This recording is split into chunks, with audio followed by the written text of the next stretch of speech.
This is the doctor speaking. Well, one of them. Is there anybody there?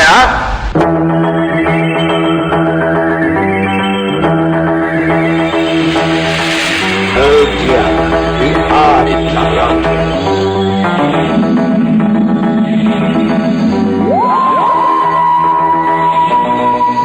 Oh, my giddy aunt. Oh, crumbs.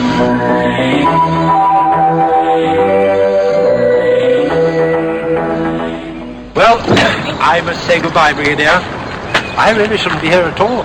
Hello everyone and welcome to Theta Sigma's third Doctor Who podcast.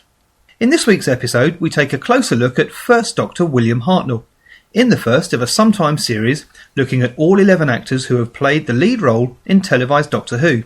And for those of you who are thinking it's 12 if you include Richard Hurndall's characterisation of the First Doctor in the show's 20th anniversary special The Five Doctors, I'll cover him as well when I come to look at 5th Doctor actor Peter Davison.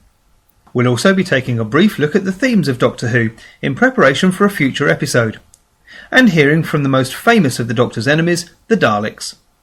But for now, with thanks again to TARDIS Wiki, and if you've not yet been to TARDIS Wiki, Google it and get yourselves over there, it's a site well worth looking at, let's take a look at First Doctor actor William Hartnell. Well, my dear, I'm a doctor of science, and this machine is for travelling through time and relative dimensions in space.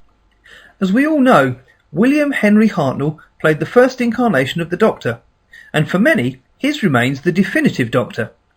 Elements of his performance are evident in those of all his successors on the television series and beyond. But what of the man William Hartnell? Hartnell was born in St Pancras, London, on the 8th of January 1908, the only child of Lucy Hartnell. He was, however, raised primarily by his Aunt Bessie. He never knew the identity of his father, whose particulars are left blank on the existing birth certificate, and despite efforts made by him in later years, his absent parent was never traced. Apparently Hartnell was so ashamed of his illegitimate background that he chose to deliberately conceal it, claiming instead to come from a farming family in Seaton in Devon, where he had spent many happy holidays as a child. Often known as Billy, he was educated at home and at the Imperial Service College. After training as a jockey, having learned to ride during those childhood holidays in Seaton, and then as a boxer, he studied acting at the Sylvia Young Theatre School and entered the theatre in 1924. The first of more than 60 film appearances was in Say It With Music in 1932. He was invalided out of the British Army during the Second World War after suffering a nervous breakdown. Noel Coward famously gave him a dressing down on the set of In Which We Serve, for being late and keeping the cast and crew waiting. He was summarily dismissed from the role of a Royal Marine. Until 1944, Hartnell usually played comic characters. He was then cast in the robust role of Sergeant Ned Fletcher in The Way Ahead. From then on, his career was defined by playing mainly policemen, soldiers and thugs. Although he was noted for his ability to bring complexities to such roles, for example in his widely praised performance as Dallow in Brighton Rock.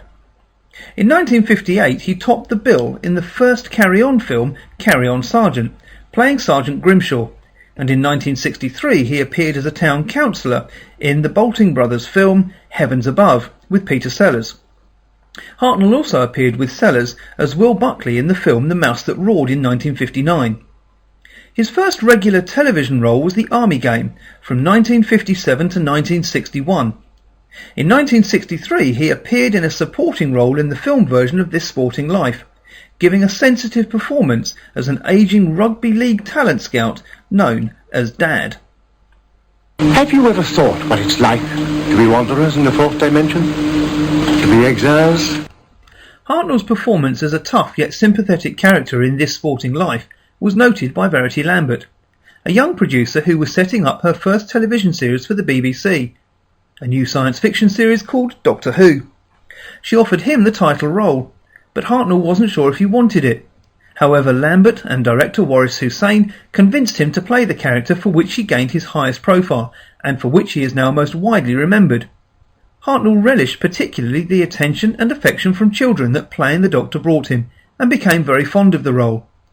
According to some colleagues on Doctor Who, he could be difficult to work with. Others, notably actors Peter Purvis and William Russell and producer Verity Lambert, spoke glowingly of him after more than 40 years. His bad health and poor relations with the new production team, following the departure of Lambert midway through the first half of Season 3, ultimately led him to leave Doctor Who in 1966 when his contract expired. Some commentators have said that reports of Hartnell's illness were exaggerated by succeeding producers John Wiles and Innes Lloyd to justify their ultimately successful attempts to remove him from the series because of the expense of his salary. Others suggest it was a mutual decision of Hartnell and the production team that he should leave the programme. Lloyd has stated that Hartnell even approved the choice of actor to replace him, saying, "There's only one man in England who can take over, and that's Patrick Troughton." However, Hartnell claimed later in life that he didn't want to leave the series, writing in an oft-quoted letter, "I didn't willingly give up the part." Suggestions that Hartnell's health were failing him are contradicted by his return to demanding theatre work almost immediately upon leaving Doctor Who. He also made television guest appearances during the late 1960s, which include No Hiding Place. At 55, when he made his first appearance as the Doctor, Hartnell remains the oldest actor to be cast in the role. He suffered injuries whilst playing the part, most notably during filming for the Dalek Invasion of Earth, when the ramp of the Dalek spaceship down which he was being carried on a stretcher collapsed, and he was thrown to the floor and temporarily paralysed after landing awkwardly on a camera steering circle. He returned to work after just a week's bed rest. During recording of The Mythmakers, Hartnell not only suffered another injury, a shoulder bruised when he was stuck from behind the camera, but also a bereavement. His Aunt Bessie had passed away. Sadly, Hartnell found himself unable to take the time off to attend her funeral due to the tight production schedules. Oh, so you're my replacements, a dandy and a clown. Hartnell reprised the role in the 10th anniversary story The Three Doctors with the help of cue cards, but appeared only in pre-filmed inserts on video screens. His health had deteriorated in the early 1970s, and in December 1974 he was admitted to hospital permanently. In 1975 he suffered a series of strokes brought on by cerebrovascular disease and died in his sleep of a heart failure on the 23rd of April 1975 at the age of 67. His death was reported on the BBC News, and a clip of the Doctor and his companions in the TARDIS control room from the end of the OK Corral, the final episode of The Gunfighters, was shown. One day I shall come back. Yes, I shall come back. Until then, there must be no regret, no tears, no anxiety. Just go forward in all your beliefs and prove to me that I am not mistaken in mine. Those words from the end of the serial The Dalek Invasion of Earth were used as a pre-credits sequence for the 20th anniversary story The Five Doctors back in 1983, although another actor, Richard Hartnell, played the role of the first Doctor for the remainder of the story. Both Hartnell and Hartnell were included in the story's on-screen credits for the role of the Doctor. No, they call me the Doctor. So there you have it. Hartnell's irascible, sometimes inaccessible Doctor was loved by many and remains to this day very affectionately remembered. And as another tribute to this wonderful actor who helped give birth to the show we all love so much, my voiceover theme for this week is that of the Daleks. They made their first appearance in the Hartnell era, taking the show from mildly interesting to a national mania. So here for you is the voice of the Daleks. All units prepare for battle conditions!